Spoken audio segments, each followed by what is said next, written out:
Hello दोस्तों, नमस्कार।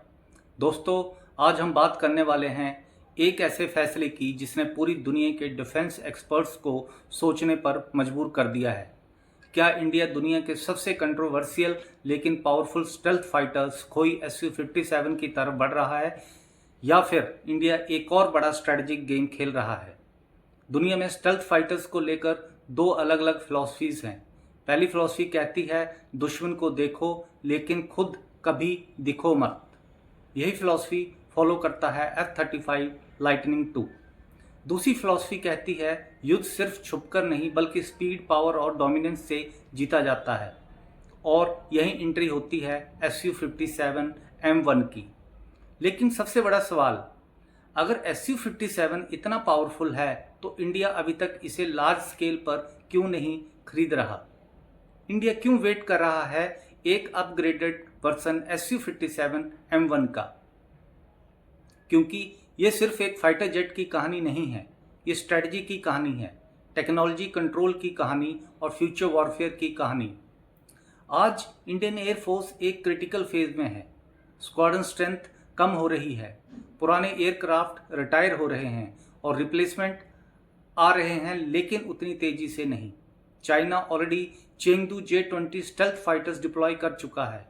पाकिस्तान भी एडवांस्ड फाइटर्स ला चुका है, लेकिन इंडिया के पास अभी तक कोई operational 5th generation stealth fighter नहीं है।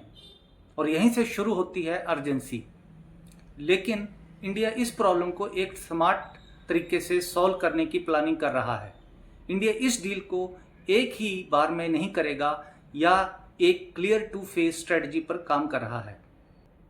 पहला फेज होगा इंडिया करीब 36 से 40 स्टैंडर्ड Su-57 जेट्स सीधे रशिया से ऑफ द सेल्फ खरीदने पर विचार कर। इसका मकसद क्या है? सबसे पहले टाइम बचाना। इंडियन एयरफोर्स को तुरंत 5th जनरेशन कैपेबिलिटी चाहिए, लेकिन उससे भी ज़्यादा इम्पोर्टेंट हमारे पायलट्स और मेंटेनेंस टीम को 5th जनरेशन टेक्नोलॉजी के साथ फैमिलियर करना।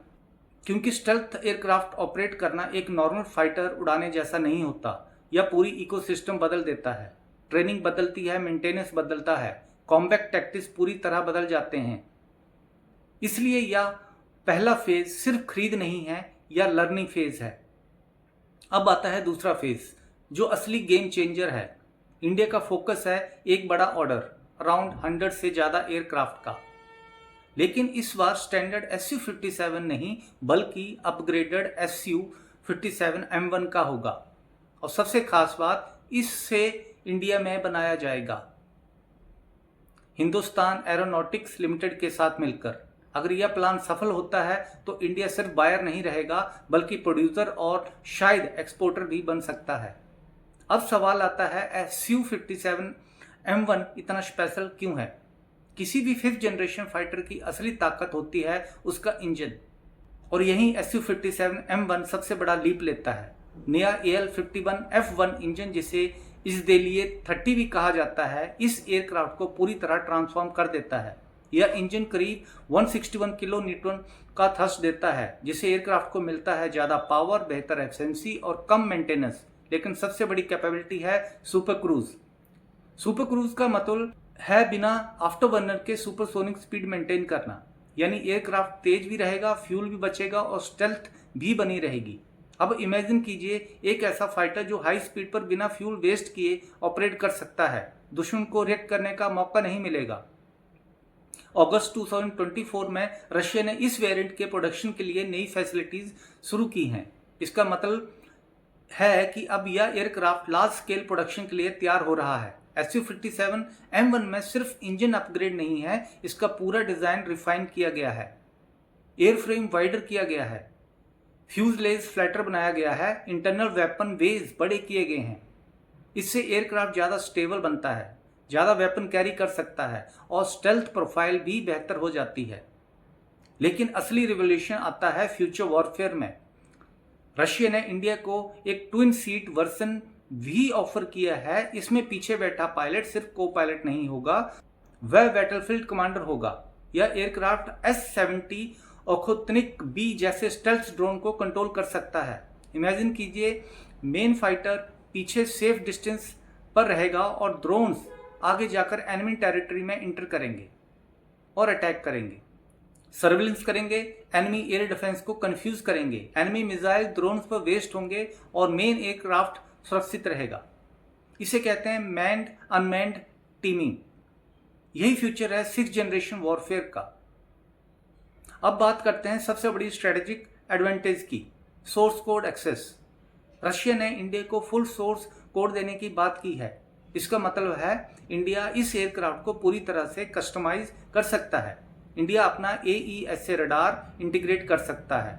इंडिया अपनी अस्त्रा मिसाइल और ब्रह्मोस NG जैसे वेपन जोड़ सकता है। और सबसे बड़ी बात, हर अपग्रेड के लिए किसी और पर डिपेंड नहीं रहना पड़ेगा। यही असली सॉवरेंटी है। अब आते हैं कंपैरिजन पर।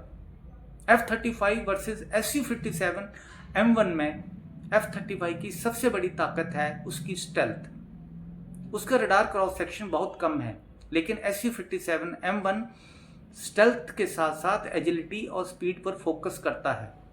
Su-57 M1 में 3D थ्रस्ट वेक्टरिंग है, जिससे यह डॉग फाइट में बेहद खतरनाक बन जाता है।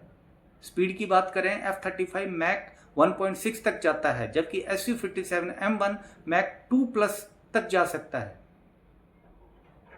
Su-57 M1 को हाइपरसोनिक मिसाइल कैरी करने के लिए भी डिजाइन किया जा रहा है, जो फ्यूचर वॉरफेयर में गेम चेंजर साबित हो सकता है।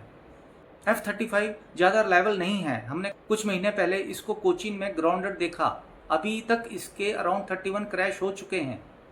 तो ये कंपैरिजन सिर्फ नंबर का नहीं है, या दो अलग अलग फिलॉसफीज का है। अब बात करते हैं रिस्क की।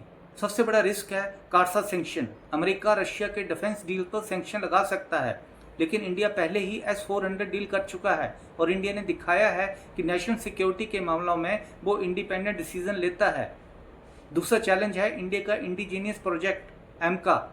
एमका फ्यूचर का इंडियन स्टेल्थ फाइटर जेट है, लेकिन इसकी टाइमलाइन लंबी है।